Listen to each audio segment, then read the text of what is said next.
Bisa join. Oke. Jadi untuk sesi minggu ini ya mohon maaf sekali, ini tadi juga saya dadakan ya, berangkat nggak, tapi memutuskan biar di rumah dulu saja biar tidak tambah ini ya. Jadi kita via, Google Meet ya untuk sesi 12.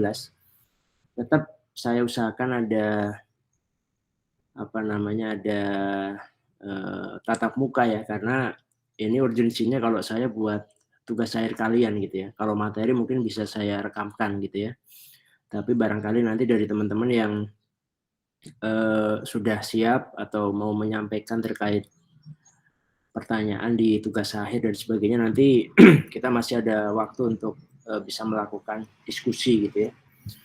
Sebelumnya, saya sampaikan dulu ya terkait apa yang kita pelajari di minggu yang ke-12 gitu ya. Jadi di sini ada kata regresi ya, kata regresi.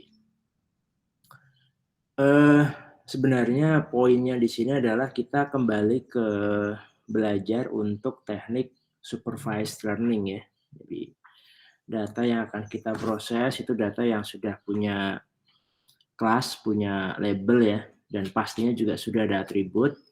Hanya yang membedakan untuk kelas yang nanti akan kita prediksi ya. Jadi kelas yang nanti akan kita hasilkan itu nilainya adalah numerik gitu ya. Nah, di sini nanti ada beberapa poin ya secara apa namanya? Secara global ya. Karena saya buka Excel dulu ya biar buat gambarannya.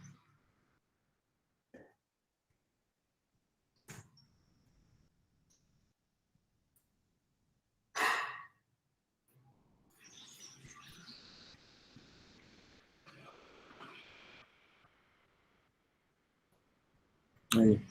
Jadi karena kelasnya numerik ya, ini kan kalau kita sedikit flashback ke materi kita yang klasifikasi gitu ya. Kan misalkan kita punya data katakanlah X1 gitu ya, X2, kemudian ini adalah Y-nya gitu ya. Nah, ini data kita yang kemarin kita pelajari gitu ya. Jadi misalkan kita punya sebuah kondisi kalau nilai X1-nya misalkan 5, ininya 6 ya, maka kalau kita masih kategorikal kan misalkan di sini labelnya adalah 1, 2, dan 3 misalkan ya. Jadi dia nilainya 1, 1 misalkan 2, 2 atau 1, 3, 3 misalkan.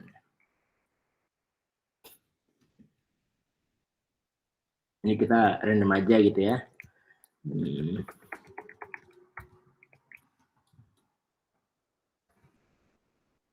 Ini walaupun kita lihat di sini dia sebuah numerik ya, tapi ini kategorikal ya. Ini materi kita yang kemarin kita melakukan klasifikasi atau biar gampangnya 01 aja gitu ya. Kan kalau ini 0 ya, ini 1, ini 0, 0, 0, 0 gitu ya misalnya. Kategorikal ya. Ini kita bicara pada nilai kelasnya ya, kategorikal. Nah, di sini kemarin kita akan mendapatkan sebuah Y aksen gitu ya. Y aksen sebagai nilai prediksi, ya kan? Nah, di sini kalau yang pertama adalah pada saat kita akan menghitung bagaimana sebuah performa dari supervised learning ya. Karena kalau kita bicara supervised learning itu artinya kita akan punya nilai aktual dan nilai prediksi. Ya.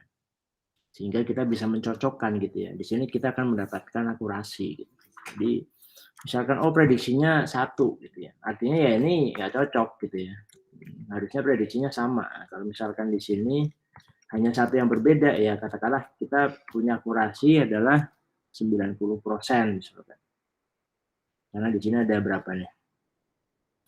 Misalkan ada 10 data gitu ya. Ini berarti akurasinya adalah 90%. Nah, berbeda dengan yang akan kita bicarakan saat ini. Jadi yang akan kita bahas itu bagaimana kalau Y dan Y aksennya itu nilainya numerik. Artinya range-nya, intervalnya dia bisa lebih tidak ada batasan gitu ya. Kalau kita bicara numerik ya bisa range-nya antara bahkan minus sekian sampai dengan plus sekian gitu ya. Atau misalkan 0 sampai 100 kalau misalkan itu sebuah prediksi nilai ya. Kalau kita bicara prediksi sebuah harga ya berapa kira-kira idealnya harga yang nanti akan kita prediksi dan seterusnya. Nah, pemahaman ini diawali dengan sesuatu yang prinsip dulu biar kalian ada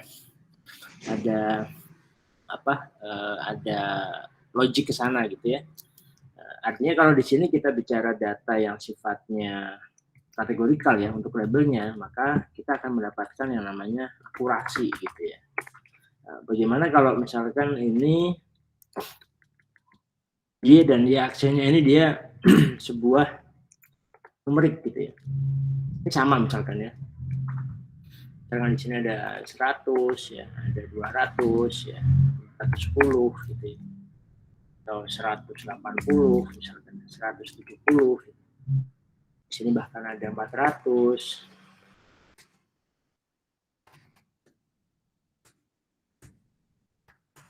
Nah, seperti ini ya. Otomatis yang akan kita prediksikan juga dia sesuatu yang sifatnya bisa lebih bisa lebih banyak ya untuk kemungkinan nilainya gitu ya. Kan nggak mungkin udah kita Y aksennya adalah katakanlah hasilnya 0, 1 udah nggak mungkin. Jadi misalkan di sini kita memprediksi dari Y aksennya adalah nilainya misalkan 98 gitu. Padahal aktualnya 100. Nah, ini akan terjadi gitu ya. Sehingga poin pertama adalah kita akan menemukan sebuah formula ya. Bagaimana kita mendapatkan persamaan untuk menentukan Y aksen. Jadi pada saat misalkan di sini ada kondisi gitu ya. Ada kondisi. Bagaimana kalau ininya 7, X1-nya 7, X2-nya 3 ya. Ininya berapa? Itu nanti kita akan mendapatkan sebuah formulasi. Berapa? Bla bla bla. Yang pertama ya. Yang kedua, nah, akurasi adalah kita akan menghitung selisih ya. Nah, jadi yang kedua itu selisih nilai aktual dan prediksi. Ini ya. Kemudian yang berikutnya, nah, jadi ini kan berarti kita akan ada beberapa pendefinisian gitu ya. Jadi kalau kita lihat di sini, kalau di sini kita punya X1, X2 untuk menentukan Y. Nah, itu akan berbeda pada saat kita hanya punya X ya untuk menemukan Y. Nah, akan berbeda. Jadi kita hanya punya satu atribut yang menentukan sebuah label atau sebuah kelas ya, atau lebih dari satu atribut yang dia akan menemukan kelas. Ada istilahnya sederhana versus multi. Kalau tadi kita bicaranya regresi ya regresi yang sederhana ya, atau multiple regresi, kira-kira seperti itu. Kemudian poin berikutnya lagi adalah karena kita akan mencoba ya mengukur ya bagaimana sebuah nilai yang mempengaruhi nilai yang lain ya, maka kita akan ada poin korelasi. Ini penting ya pemahaman mengenai korelasi. Sebagai contoh misalkan X ini adalah ini aja ya, misalkan ini harga minyak goreng gitu ya. Kemudian saya pindah aja. Saya pindah aja di sini. Misalkan ini harga minyak goreng, kemudian di sini adalah menduan gitu ya.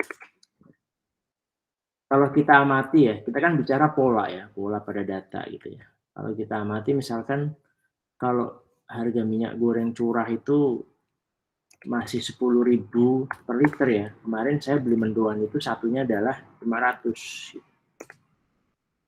Tapi pas ada kenaikan 15.000 ya, mendoannya jadi 800. Nah, sempat ada penurunan ya. Harganya 8.000. Saya beli mendoan cukup 350. Sempat ada inflasi ya, kenaikan sampai 20.000. Nah, saya beli mendoan harganya bisa sampai 1.200. Kemudian pernah juga harga yang ini ya, saya belinya misalkan 550.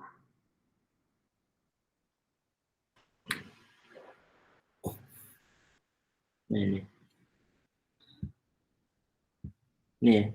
ini kalau kita lihat ya, kalau kita lihat kan kita bisa bikin grafik nih, coba grafiknya gimana nih.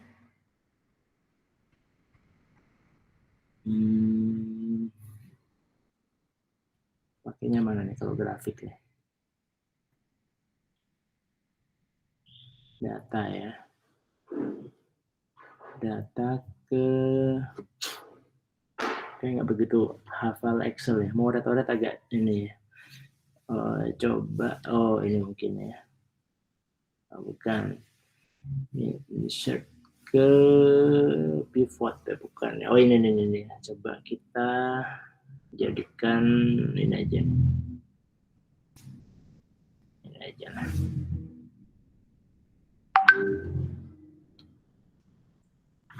Nah ini. Bukan itu. Harusnya nggak kayak gini tabelnya ya.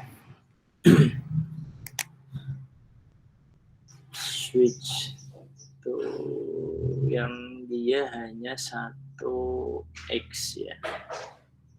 Bukan ini.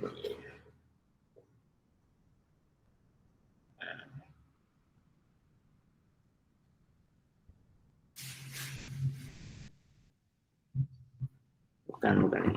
Jadi yang saya maksud itu ini gimana cara hapusnya?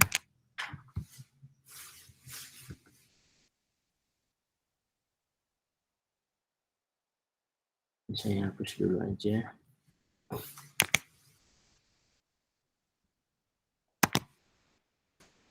Oke. Jadi di sini ada yang namanya korelasi ya. Jadi saya membahas mengenai korelasi. Jadi pada saat ada di posisi 10.000 gitu ya. Ada di posisi 10.000 ya.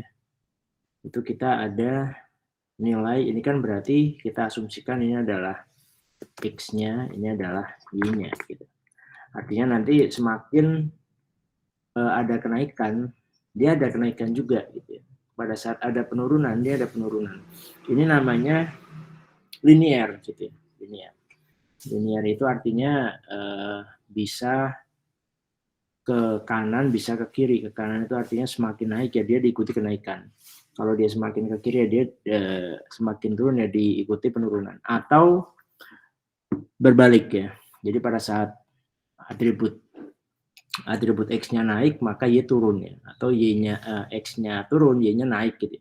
Tapi konsisten. Nah, di sini hal-hal yang perlu kita pahami dulu ya sebelum belajar mengenai regresi gitu ya. Ini kira-kira poin-poin yang tadi saya sampaikan. Jadi kesimpulannya ini tadi ya, kita akan mencoba mencari sebuah nilai formula untuk bisa mendapatkan sebuah nilai prediksi ya. Kemudian karena supervise ya tetap ada nilai aktual dan nilai prediksi ya, tetapi yang akan kita cari adalah bagaimana selisih ya. Karena kan nggak mungkin ya ya dan tidak ya, karena numerik gitu ya. Kemudian konteks bagaimana ada hanya satu atribut ya, atau lebih dari satu atribut. Kita bicaranya pada sederhana versus multiple gitu ya. Kemudian yang terakhir kita akan memahami bagaimana konteks yang namanya korelasi antar atribut. Karena yang kita olah semuanya adalah output berupa nilai numerik. Ya. Itu intro untuk materi kita di minggu yang ke-12. Sekarang kita masuk ke slide-nya ya. Yang pertama, regresi ya, ini memang digunakan untuk memprediksi ya. nilai dari variabel terikat ya, apabila terdapat kenaikan atau penurunan pada variabel bebas. Kemudian ada konteks korelasi ya yang kita jadikan alat ukur ya untuk bagaimana mengetahui hubungan antar dua variabel. Kalau kita bicara korelasi ya ini ya, tadi saya mau bikin grafik seperti ini ya. Yang ini tuh kalau kita grafikkan ya, itu pasti bentuknya kayak gini. Nah, yang kanan ya, karena pada saat ada satu sisi naik ya, dia akan naik ya. Satu sisi turun ya, dia akan turun. Itu pasti grafiknya seperti ini. Ini kalau yang negatif-negatif itu artinya satu turun, X-nya turun ya, maka Y-nya naik. Kalau X-nya naik, Y-nya turun. Itu nanti akan seperti ini. Dan baik minus ataupun positif ya, kalau nilainya mendekati 1 ya, artinya dia memiliki nilai korelasi yang sangat baik. Jadi kalau grafiknya lurus seperti ini ya, itu dia korelasinya akan sangat baik. Yang artinya akan lebih mudah untuk kita bisa memprediksi nilainya gitu. Karena sesuatu yang sifatnya korelasi ya, itu dia akan lebih menentukan ya bagaimana sebuah nilai itu akan terjadi. Kira seperti itu. Oke. Untuk kasusnya ya, saya langsung buka yang best practice linear regresi yang pertama ya, biar ada bayangan teman-teman ya. Ini untuk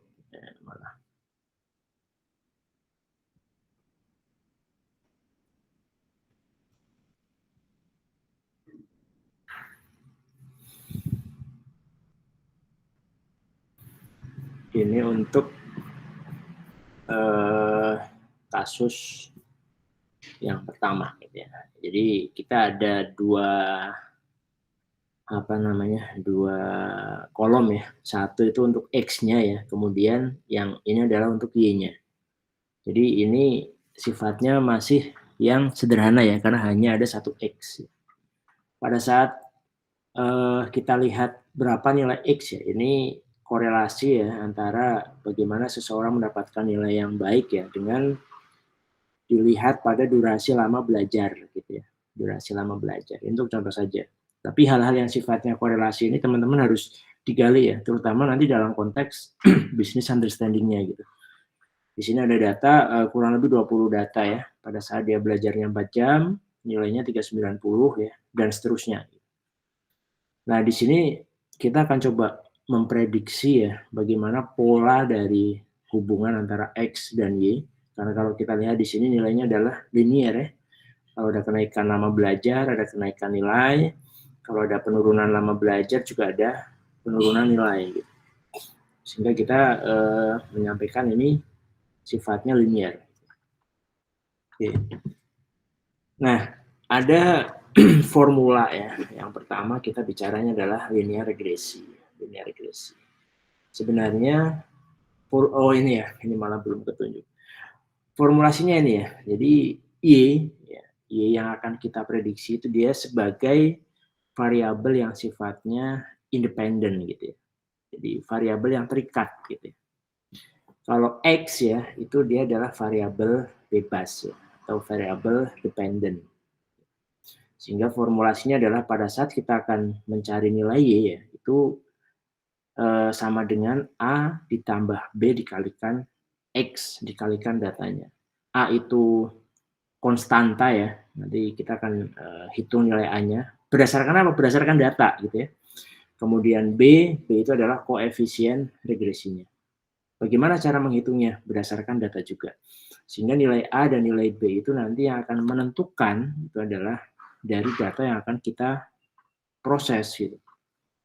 Nah, karena nilai prediksinya ya, kalau untuk persamaan linear regresi itu adalah Y sama dengan A plus BX ya. Di sini kita akan menghitung bagaimana mendapatkan nilai A. Oh, ternyata nilai A itu kita dapatkan dari sigma Y. Nah, berarti kalau kita lihat dari data ini, sigma Y-nya mana? Ya udah, 390 ditambah 580 semuanya gitu ya. Kemudian di sini ada B dikalikan sigma X. Sigma X ya berarti jumlah dari data X-nya gitu. Dibagi N. N itu ya total datanya ya, ada 20. Kemudian untuk menghitung nilai koefisien regresinya pakainya ini ya, N ya dikalikan sigma X dikalikan Y dikurangi sigma X ya dikalikan sigma Y dibagi N ya 20 tadi dikalikan sigma X kuadrat dikurangi sigma X pangkat 2. Ini beda ya, ini berarti di X kuadratkan baru nanti dijumlahkan ya, kalau ini dijumlahkan baru di pangkat 2 ya. Nah, dari data ini lebih gampang kalau kita bikin kolom-kolom pembantu ya. Tadi kan kebutuhannya ada X kali Y, X kuadrat ya. Kemudian nanti ada sigma X ya, sehingga kita punya kolom ini ya. X kuadrat, Y kuadrat, XY ya. Nah, ini tinggal kita masukkan ke persamaan yang tadi. Di sini kita dapat yang pertama adalah nilai koefisien regresinya ya. Itu ada 25,326.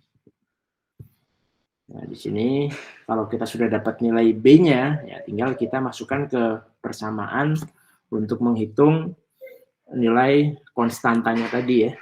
Sehingga kita mendapatkan nilai A.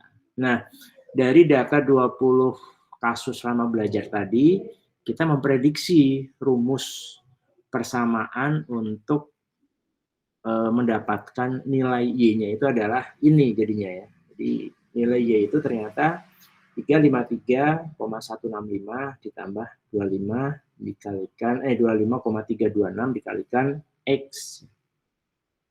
Nah, kalau ada kasus misalkan bagaimana kalau saya ada lama belajar di sini misalkan nih ya. Kalau saya punya lama belajar itu 2,5 jam misalkan. 2,5 ya. Gimana sih? Jadinya ini. Misalkan lama belajarnya 2 jam ya, atau 2,5 jam. Gitu. Ini titik apa koma ya? Koma ya. 2,5 jam.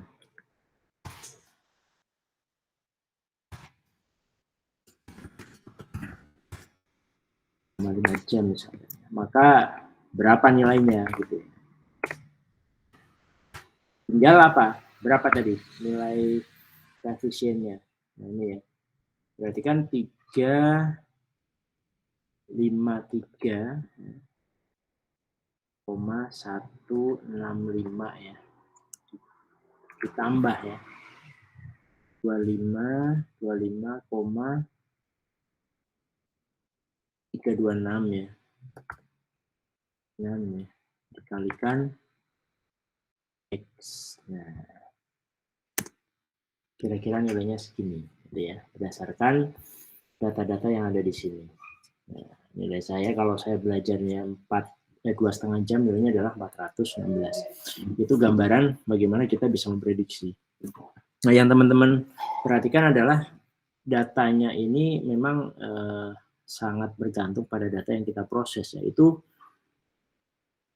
konteks dari sebagai supervised learning ya, memang harus seperti itu gitu ya. Jadi data yang kita proses dia akan menentukan prediksi untuk data yang akan kita ekstrak polanya, kira-kira seperti itu. Oke ya, bisa ya. Silahkan kalau ada yang mau ditanyakan. Nah sekarang tadi kan saya bilang ada yang konteks sederhana, ada yang bagaimana kalau dia lebih dari satu atribut ya. Ini kan hanya X mempengaruhi Y gitu. Bagaimana kalau kita punya X1 ya, X2 yang dia nanti akan memprediksi sebuah nilai Y. Ini kita ganti ke, nah ini contoh yang berganda ya. Ini semuanya sudah saya upload ke Kulino gitu ya. Laptop dulu.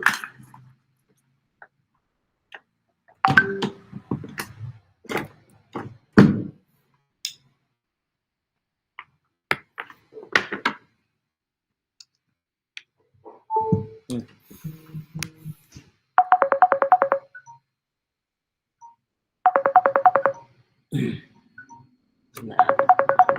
telepon masuk ya.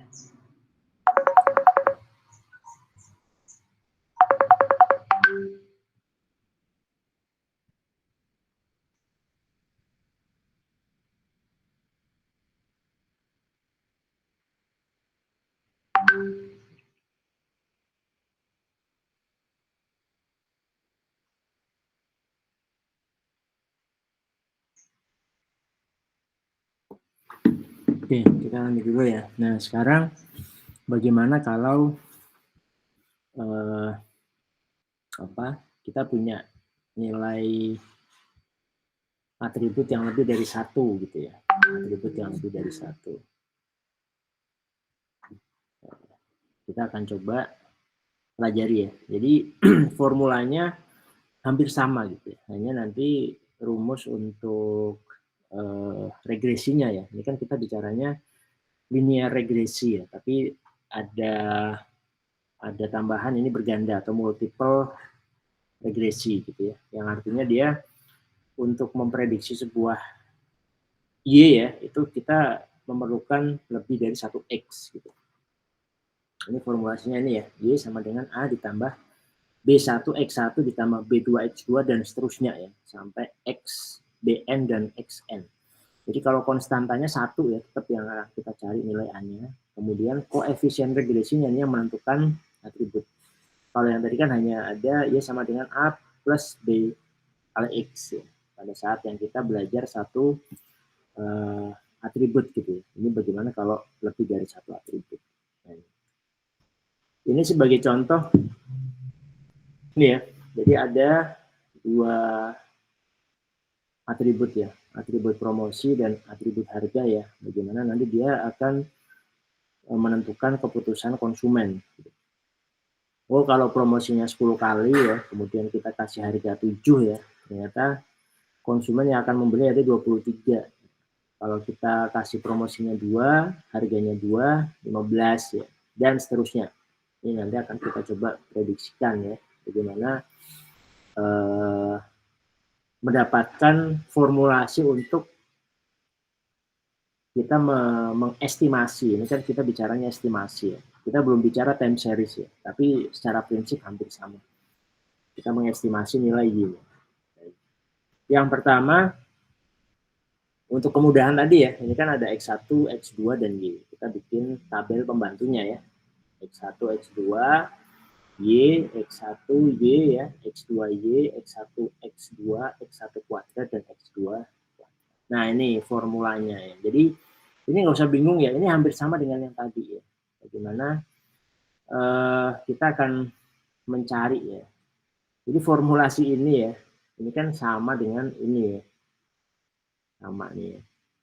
Ini maksudnya ya. Jadi kita punya beberapa persamaan ya.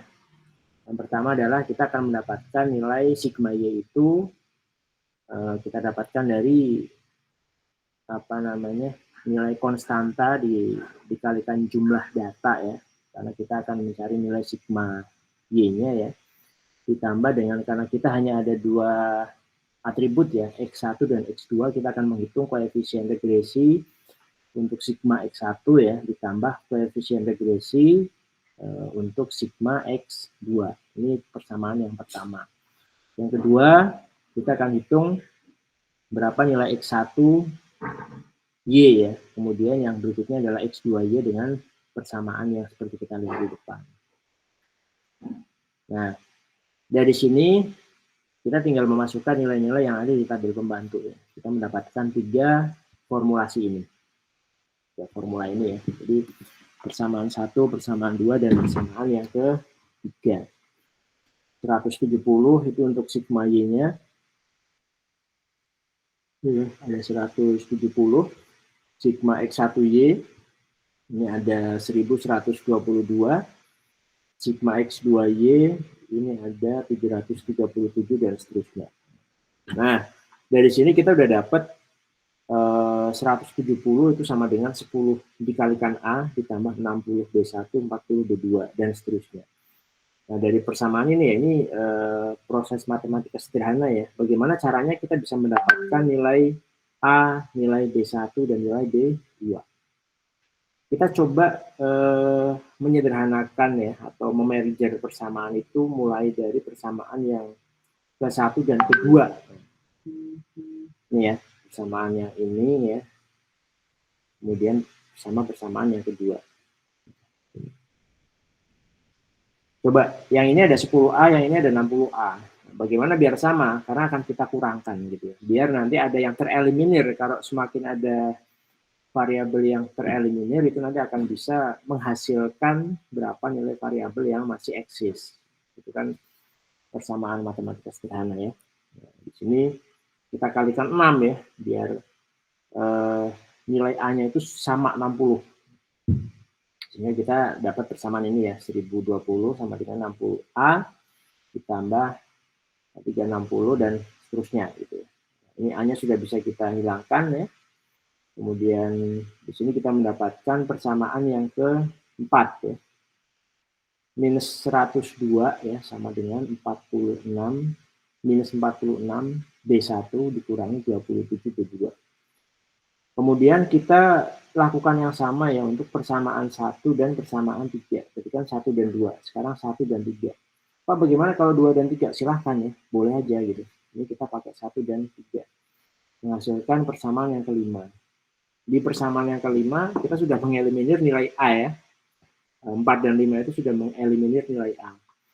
Sehingga kita bisa menggunakan persamaan 4 dan 5 ya, untuk bisa mendapatkan salah satu nilainya. Dengan cara di sini akan kita eliminir adalah nilai ini ya, 27 dan 46 ya. Berarti kan ini 27 dan 46, berarti nilai B1 yang akan kita hilangkan. Di sini kita sudah mendapatkan nilai B2 ya. B2-nya di sini adalah minus 0,466. Nah, kalau B2 sudah dapat, kita tinggal pakai persamaan yang mana nih? Bisa persamaan 4, bisa persamaan 5 ya. Untuk mendapatkan nilai B1-nya. Kita pakai saja persamaan yang ke berapa nih? Yang keempat ya. 46 minus 27 ya. Kita dapat B1. B1 sudah, B2 sudah, tinggal masukkan untuk mendapatkan nilai persamaan A. Nah, sudah dapat semua ya. Bagaimana konstantanya, koefisiennya ya, sehingga pada saat kita akan memprediksi nilai untuk kasus apa nih misalkan.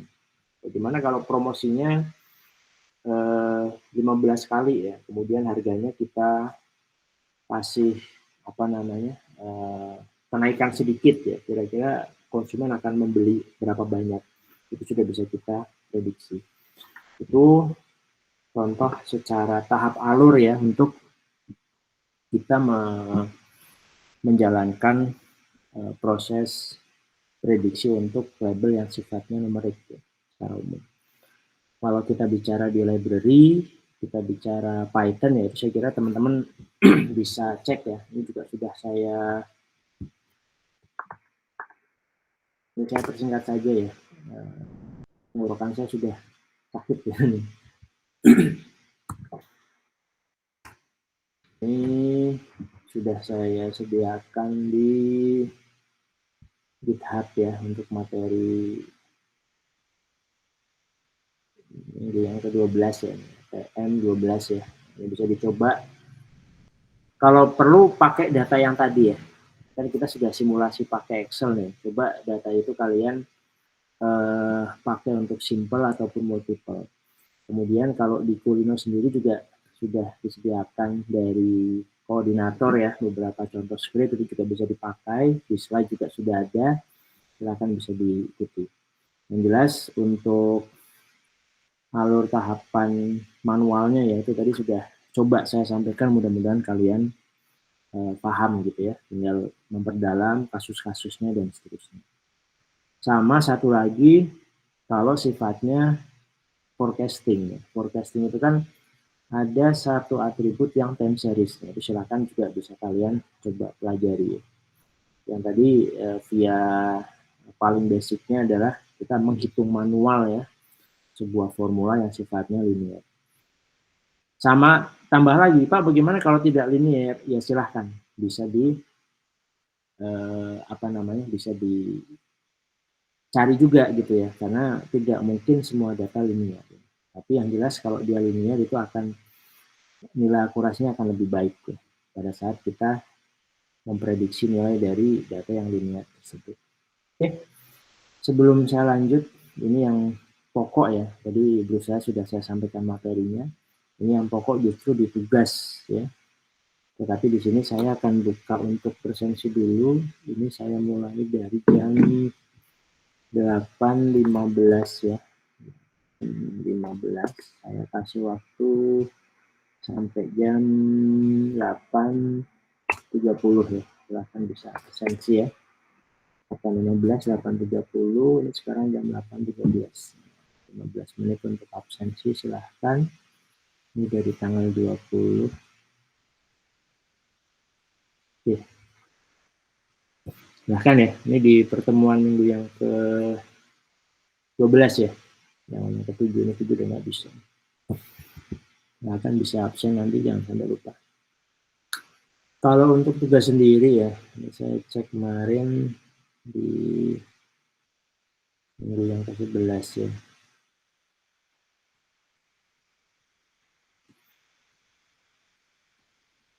Nah ini masih ada 10 yang belum, padahal dia udah selesai gitu. Ini nanti akan saya minta lagi ya, ini kan sesi pertama gitu ya. Sesi pertama, nanti yang sesi berikutnya pastinya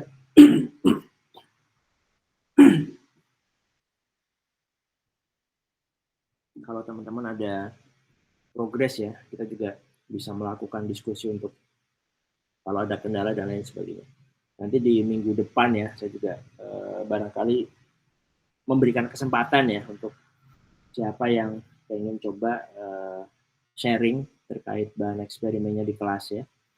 Harapannya nanti bisa memancing teman-teman yang lain ya terkait bagaimana sih proses eksperimen gitu. Yang saya sampaikan di awal, definisi eksperimen itu ya bukan kalian tinggal misalkan di sini saya sudah kasih simpel linear regresi gitu ya. Contoh lah paling gampang seperti itu. Ini kalian tidak merubah apapun ya, hanya merubah dataset, itu bukan eksperimen gitu ya. Jadi tetap ada hal-hal yang sifatnya kalian analisis gitu ya. Ini kan contoh misalkan ini datanya tadi saya pakai salary data CSV gitu. Kalian tinggal rubah datanya, rubah eloknya, dijalankan apa adanya, tidak melakukan apapun, itu bukan eksperimen.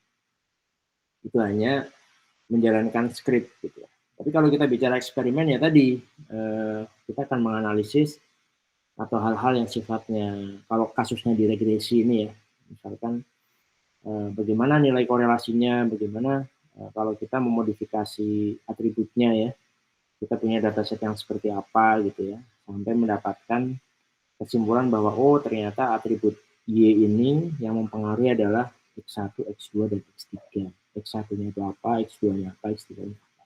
Kan seperti itu. Oke, saya kira itu ya. Silahkan sesi berikutnya adalah kalau teman-teman ada yang mau disampaikan terkait tugas akhir ya. Kemarin saya sudah menjanjikan di sesi yang ke-12, 13, 14 kita akan fokus mengenai tugas akhir. Ini disayangkan ya, ada 10 orang nih ya. Silahkan.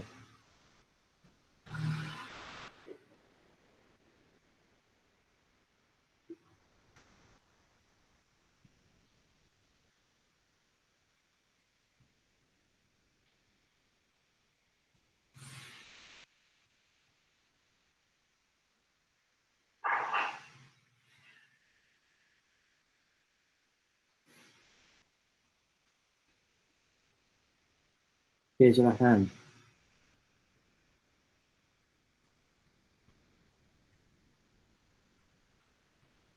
Halo, ada yang mau ditanyakan? Ini yang 10 orang kenapa ini? Kemarin saya sudah sampaikan ya, yang nggak mengumpulkan di sini susah dapat nilai A ya. Kecuali ya kasih sesuatu lah ke saya yang berkesan gitu ya. Ini kan screening awal ya, harusnya screening awal itu ya dimanfaatkan dengan sebaik-baik. Kenapa nih ada 10 yang belum mengumpulkan? Halo, ada kendala untuk tugas akhirnya? Silahkan. Yang sesi ini kan kita tambahi untuk prediksi nilai numerik ya. Jadi sudah semakin lengkap gitu. Mungkin data-data yang kalian temukan bagaimana supervise dan supervise ya, datanya kategorikal atau apa ya. Yang lebih penting kalian bisa melakukan proses bisnis dan data understanding ya. Sekali lagi itu.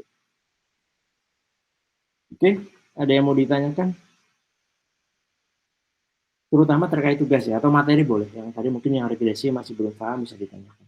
Tapi saya menguat-nguatkan untuk teman-teman bisa join di Google Meet itu karena janji saya yang sudah menyampaikan di tiap pertemuan 12, 13, 14 ya, saya alokasikan waktu kalau kalian mau konsul mengenai tugas akhir gitu ya. Karena kan tugas akhir ini sudah saya sampaikan sesuatu yang sangat penting di kelas kita gitu ya. Sangat penting di kelas kita. Boleh pertanyaan via chat ya atau langsung ngomong langsung. Boleh ya. Minggu depan saya alokasikan teman-teman bisa ada yang paparan ya, bukan paparan hasil ya, tapi mungkin dia bercerita mengenai datasetnya, bercerita mengenai topiknya ya, mungkin hal-hal yang membuat dia kenapa memilih tugas akhir itu ya, itu kan juga bisa gitu ya. Kemudian kira-kira kendalanya seperti apa? Ada nggak? Silahkan.